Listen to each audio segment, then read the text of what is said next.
All right, welcome to episode 11 of Red versus Blue. My name is Mike Stark. And I'm Keith Curry. And we just finished the Iowa Caucus. And what have we learned, Keith? Well, we learned that it's closer than people actually think, but Trump is still very far ahead.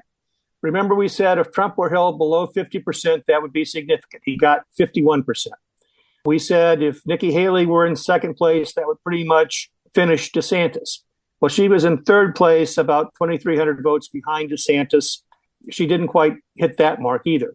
On the other hand, 49% of the people who showed up to caucus in Iowa, and it was a record low turnout. You have to go back to 2000 to have fewer people show up at an Iowa Republican caucus. 49% of them wanted somebody other than Donald Trump. So while he beat this field handily, he still shows, I think, significant weakness amongst Republican voters who caucus in the state of Iowa, which is a caucus that he won with 97% the last time, and a state that he won by 30 or 40 points going away against Biden. That's the state of play there. We're now moving to New Hampshire, where independent voters can vote. They actually vote. They don't have to go to caucus, so that means you can vote in advance. You can vote by mail.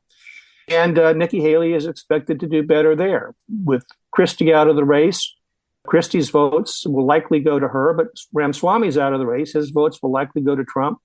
Tim Scott today has endorsed Trump.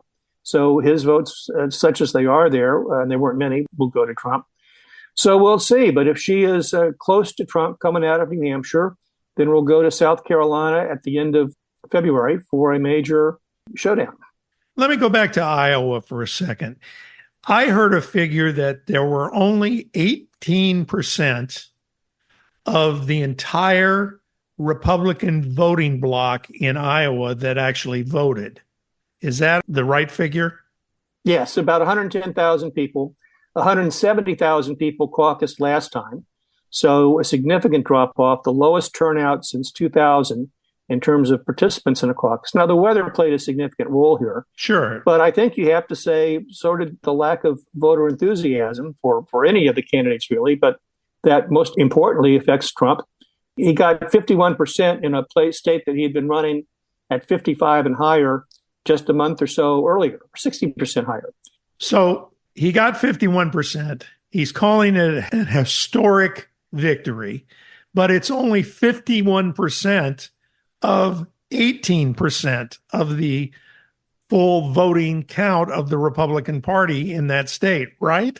It's exactly right, which is why the sense of inevitability, the sense of coordination that people may be imbuing him with, I think are misplaced at this point in time.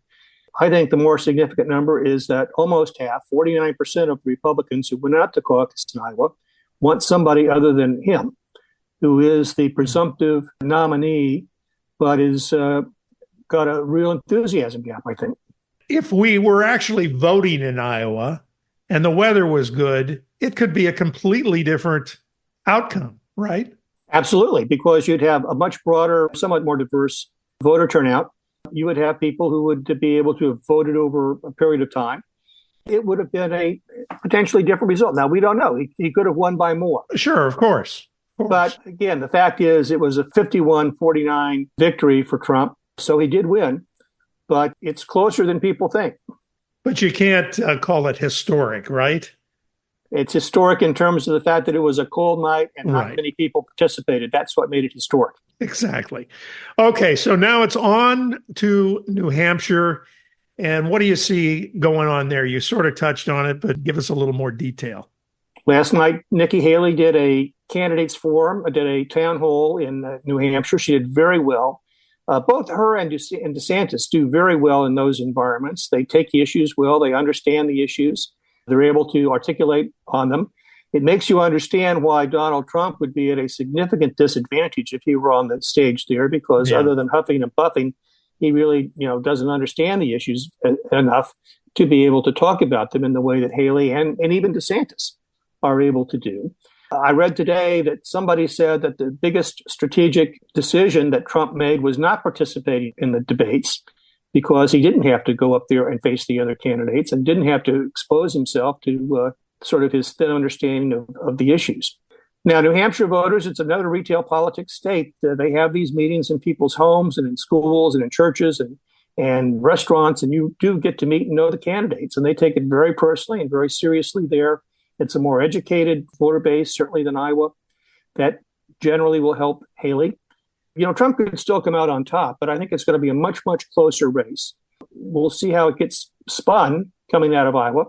But I expect that Haley will get a ticket that makes her the viable challenger for the drama that will come in South Carolina, which is obviously the state she was governor of, and then on Super Tuesday, March 5th.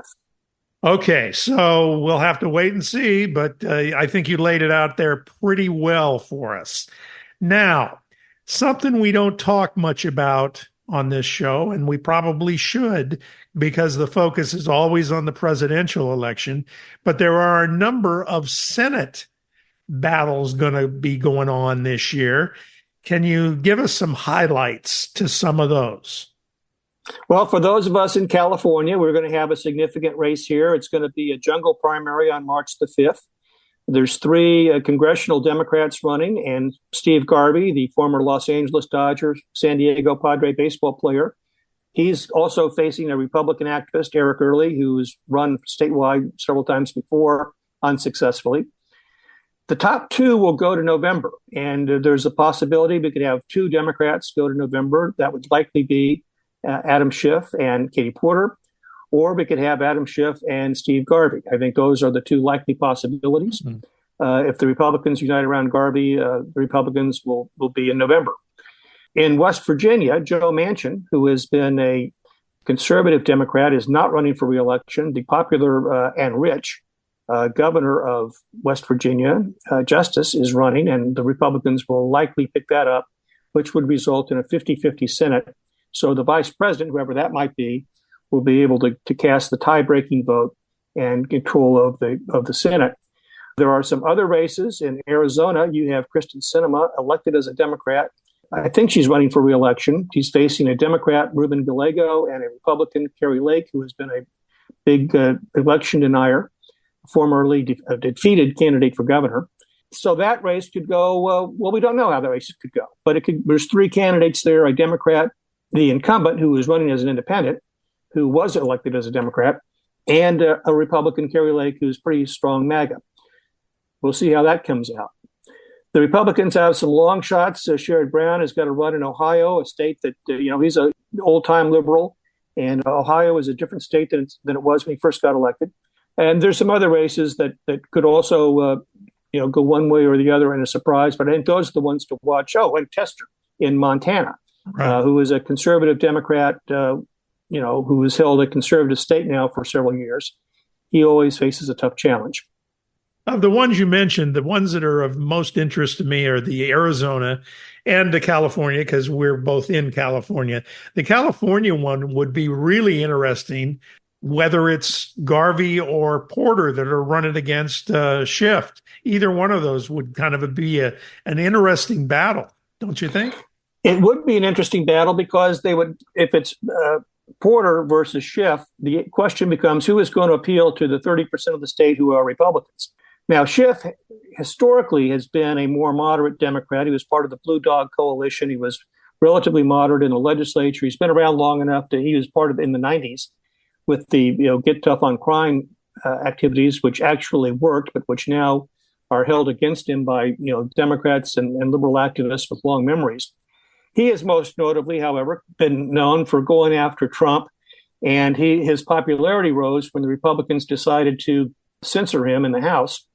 Just like it's helping Trump when they go after Trump, Republicans going after Schiff aided and abetted in his rise in the polls and popularity with Democrats. Really? Now, he did pursue the Russian hoax thing, which was found to be a hoax. Right. So he's got some tar on that. And more recently, he's come out and he's called for the Supreme Court to be packed. He wants to add another 4 seats. He'll want to eliminate the filibuster. And he's sort of buying into sort of these liberal dogma things that are sort of their version of anti-democracy and changing the way that elections are done to benefit their side. So that's going to make him pretty unpalatable to Republicans. But there's absolutely nothing about Katie Porter that appeals to Republicans. She is an aliquot of Elizabeth Warren.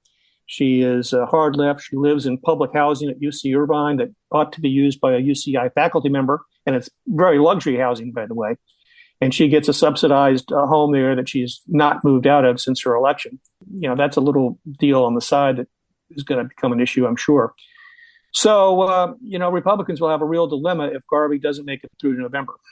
And Garvey, of course, has come out as a kind of a never Trumper. He hasn't really been staunch about that, but in the interviews he's done, he's been pretty clear that he's not going to support Donald Trump. He has the advantage of not having a record, so he can take positions. And Donald Trump, even amongst Republicans, at least coastal Republicans, is not all that popular. When Hillary Clinton got more popular votes than Trump in 2016, her entire margin of victory, which was several million votes, was here in California. Consultants who are running congressional campaigns in California are very candid about the fact that keeping their congressional candidates removed from Trump and the stain and stink of Trump is critical to their election success, particularly in the coastal areas. So Garvey has the ability and the fortuitousness to not have had a Trump record. And so he can, in fact, sort of distance himself, and he should. Plus, he has that celebrity factor, too, which plays more and more in modern day politics. It does. Sometimes it works. A lot of times it doesn't. There have been a lot of athletes who've served in the Senate who were former, baseball players. Jim Bunting, who was a pitcher for Philadelphia, was a senator. You've had football players. Steve Largent, who played for the Seattle Seahawks, was in the House, who have been successful and good leaders. J.C. Watts, who was a football player. We'll see. I think Garvey's a smart guy, and I think he's got a good heart, and hopefully he'll be a good candidate. Well, I think we've covered it pretty well. We could talk briefly about all of the craziness we talk about every week in regards to Donald Trump. Anything that you want to add to the circus that's been going on over the last couple of weeks in that department? I think the key is the timing of it all. Before the end of the month, we're going to have a verdict in the business fraud trial relative to how much cash he's going to have to pay. Next week, the second E. Jean Carroll trial will wrap up, and there will be a judgment there for damages that will be, again, more multi-million dollars. And we're seeing now the starts of things such as the hush money trial with Stormy Daniels and the stripper. He has got a campaign in South Carolina and in Super Tuesday against the backdrop of all of those producing news and producing judgments and producing facts that are highly negative in terms of his previous statements and electability. Now, so far, that hasn't stopped him, but we'll see. They do tell pollsters if there are guilty verdicts, that may change my vote. We'll find out. And in other news, Joe Biden is still old. Yes, he is. And every day it just gets worse. The poor guy, they got to use bigger print on the teleprompter because he squints too much trying to read it. And we are now in a world environment where our adversaries believe that they can do the negative spread, make us fight in Israel and in the Houthis and in Iraq and in South Korea and in Taiwan and Ukraine, and just stretch us so thin that we're all just going to say that will be beyond his ability to successfully manage it. Right. And I think there's beginning to see evidence of that. And that is just a dangerous situation for the world. There's not much he can do about it. He's going to, like you say, if he wakes up the next day, he's going to be another day older. Other news this week is that we have a budget deal in Congress, which is kind of surprising, isn't it? Well, apparently when Speaker McCarthy left, he left his playbook on the desk, and Speaker Johnson has figured out how to use it. Here again, we see that Johnson is getting a lot more grace from his Republican caucus than McCarthy got. I think a lot of that was driven by dislike of McCarthy. But Johnson cut basically the same deal that McCarthy did. 818 Republicans did not support him on it, but they are not the leadership. They're not leaders in the House. It's a good deal for America, and it will keep the government going so that, we can have appropriations bills, and we'll see where that process goes. But to his credit, Mike Johnson did what was good for America, brought the deal to the floor, worked with the Senate leadership and the White House to make it happen. and with his Democratic colleagues in the House. Government worked. And it's the fact that we're having this discussion shows you how surprising it is these days when government does work. I did see this morning trending on Twitter, vacate the seat. So there's still some rumbling about that. But I'm with you. I don't think it's as strong as it was with McCarthy. And I think you're right. There were probably some personality conflicts over that situation as well. So we'll see how that works. We will. And I think it is a personality thing. They just, didn't like him. They had longstanding objections. You can say a lot of things about Mike Johnson. You cannot say he's not a true believing right-wing conservative. And so they just demonstrate more irrelevance if they try and go after him. And they're going to continue to have this vacate the chair thing until they change the rules and they purge guys like Matt Gaetz who care only about themselves. Another great show, Keith. Thank you very much. And we will be back next week and talk about the New Hampshire primary. That's right. Thanks, everybody. Have a great week.